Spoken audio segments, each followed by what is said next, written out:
રાજ્યમાં સાર્વત્રિક વરસાદની આગાહી વ્યક્ત કરવામાં આવી છે।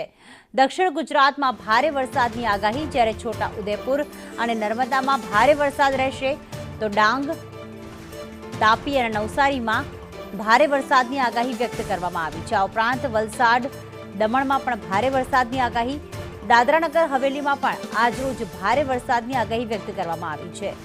રાજ્યમાં 26 જુલાઈ બાદ વરસાદનું જોર વધશે। અમદાવાદ, ગાંધીનગરમાં આજરોજ મધ્યમ વરસાદ રહેશે, જ્યારે સાબરકાંઠા અને બનાસકાંઠામાં પણ મધ્યમ વરસાદની આગાહી કરવામાં આવી છે। મહેસાણા છે, અરવલ્લી છે, પાટણ છે કે જ્યાં પણ આજરોજ મધ્યમ વરસાદની આગાહી કરવામાં આવી, જ્યારે ખેડા, આણંદ, પંચમહાલમાં હળવો વરસાદ રહેશે। દાહોદ, મહીસાગરમાં પણ હળવા વરસાદની આગાહી વ્યક્ત કરવામાં આવી। સુરેન્દ્રનગર, રાજકોટ, જામનગરમાં પણ વરસાદની આગાહી કરવામાં આવી છે। તો પોરબંદર, જૂનાગઢ અને અમરેલીમાં પણ વરસાદની આગાહી। ભાવનગર, મોરબી, દ્વારકામાં પણ આજરોજ વરસાદી માહોલ છવાશે। તો ગીર સોમનાથ, બોટાદ અને કચ્છમાં પણ વરસાદની આગાહી કરવામાં આવી છે। સાયક્લોનિક સર્ક્યુલેશન મોન્સૂન ટ્રફના કારણે આ આગાહી કરવામાં આવી।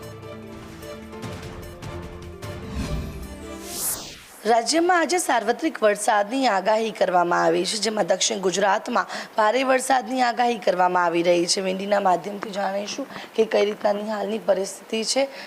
જે વરસાદી સિસ્ટમ છે, સાયક્લોનિક સર્ક્યુલેશન અને સાથે જ અરબી સમુદ્રમાંથી જે પવનો આવી રહ્યા છે, તેના કારણે વરસાદી સિસ્ટમ સક્રિય થઈ રહી છે। સુરત, વલસાડ, નવસારી સહિતના દક્ષિણ ગુજરાતના કેટલાક ભાગોની અંદર ભારે વરસાદની આગાહી છે તે આજના દિવસે કરવામાં આવી છે। નર્મદા, છોટા ઉદેપુર, ડાંગ, તાપી, નવસારી, વલસાડ, દમણ, દાદરાનગર હવેલી એટલે કે આ દક્ષિણ ગુજરાતના જેટલા પણ જે ભાગો છે તેની અંદર ભારે વરસાદની આગાહી કરવામાં આવી છે। બીજી તરફ અમદાવાદ, વડોદરા, ગાંધીનગરમાં પણ હળવા વરસાદની આગાહી કરવામાં આવી છે। મહેસાણા, પાલનપુર, સાબરકાંઠા, બનાસકાંઠાની અંદર પણ મધ્યમ વરસાદ પડી શકે છે। બીજી તરફ ભાવનગર, જૂનાગઢ, દ્વારકા, જામનગર, રાજકોટ સહિતના જે ભાગો છે ત્યાં પણ હળવાથી મધ્યમ વરસાદની આગાહી કરવામાં આવી છે।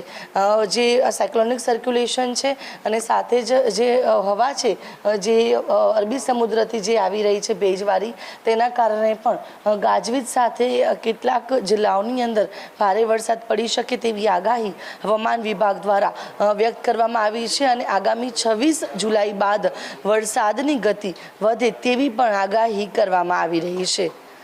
કેમેરા પર્સન ઉપેન્દ્ર ત્રિવેદી સાથે આયુષી યાજ્ઞિક, સંદેશ ન્યૂઝ, અમદાવાદ।